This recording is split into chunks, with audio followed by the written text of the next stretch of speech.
Hello, fabulous Virgo. Welcome to your horoscope for the month of April 2014 General Focus. I am your astrologer, Nadiya Shah. Thank you for being here. Well, last month I told you that there was a full moon in your sign, and I do think that a lot of Virgos felt a level of support that they didn't fully appreciate was there.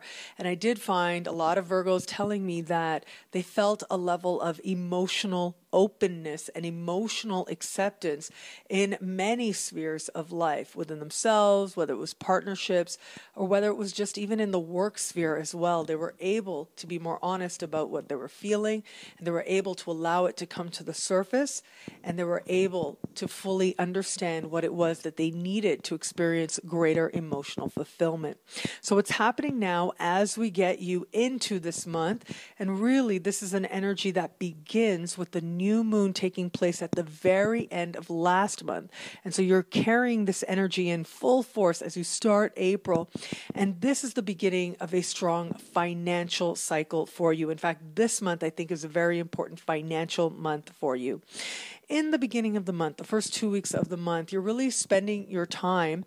And I'll be honest with you, it looks like a lot of you may have to deal with financial institutions, okay, of different kinds, whether it's for loans, grants, bursaries, scholarships, whatever the case may be, insurance payouts. It looks like you are having to interact with people. This is raising all kinds of emotions for you. And remember, if you can keep it about your own journey and your own understanding of your relationship to money, which ultimately is what is attempting to get your attention. And it's ultimately this that is attempting to be healed by you so that you can open the door to greater abundance. That's what's really happening here. But if you don't stay mindful of the spiritual, emotional journey that this is about, then what's likely to happen or possible to happen is that these institutions sort of behave in ways that ask you for their attention.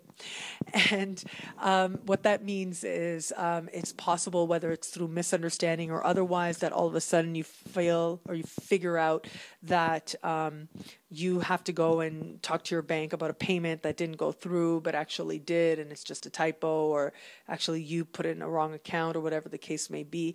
Or you may end up getting a letter about a grant that you were given, and now they're saying, okay, we need another application if you're going to get your last payment.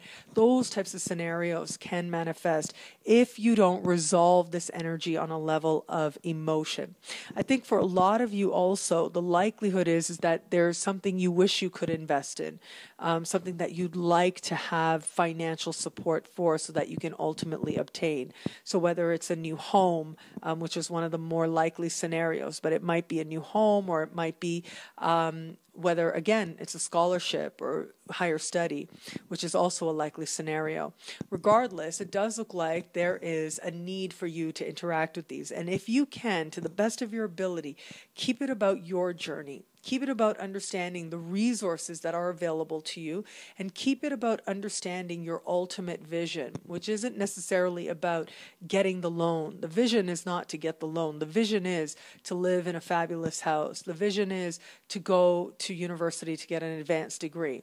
So keep it about the vision, and then everything else will flow a lot more easier. And keep it about your emotions and your understanding that there is a lot of abundance available to you, but sometimes it may need to have some blocks removed within you so it can find its way to you. In the middle of the month, it becomes much more about the money that you earn. And what I find really interesting about what's taking place is it's likely that one source of income comes to a close. And I think for a lot of you, actually, it is going to be self-decided. It's going to be you that kind of says, you know what, I don't want to do that anymore. Or you know what, I'm going to pull back my hours now. And while there's this financial focus, ultimately it doesn't look like it's affecting your life that much. So if you do decide to let a situation go, it looks like your money seems to be staying stable. Okay, so it doesn't look like it's affecting your bottom line that much or your income that much. It looks like a much more likely scenario that you are understanding what you're willing to do and what you're not. You are understanding where your income is going to come from and what changes need to happen so that you can make the adjustments that you need so that you can practice self-care while still taking action to provide for yourself. And so that looks like the most likeliest scenarios that are playing out. But overall, throughout the month, there's a strong focus on finances happening for you. Ultimately, the universe is trying to get you to heal your relationship where it comes to money. Be open to that possibility and be open to that prospect, because ultimately, as the universe moves you in a direction of understanding that you deserve to receive, you are going to find that abundance does find you, prosperity does find you, and you are going to find that the universe has a lot to offer.